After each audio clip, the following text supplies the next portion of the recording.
Good day to you. Please introduce yourself. Good day, sir. My name is Jean Y. Enriquez. I am 29 years old. I am married. I have one child. I have 3 brothers, 1 sister. I am the 5th child of the family. I am college level. I took up Bachelor of Science Information Technology. Okay. Can you tell me your work experience?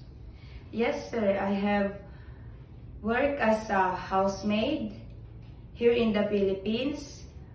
I served 1 couple, 3 children, ages 5 years old, 7 years old, and 10 years old.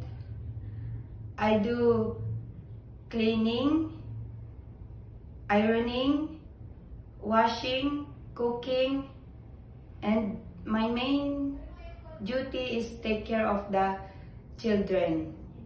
I also work in Saudi Arabia as a on-call cleaners.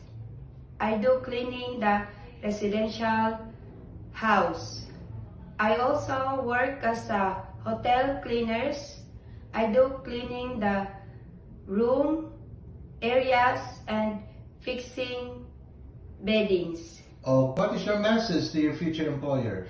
Yes, sir. To my future employer, please select me as your worker. I am responsible. I am hardworking.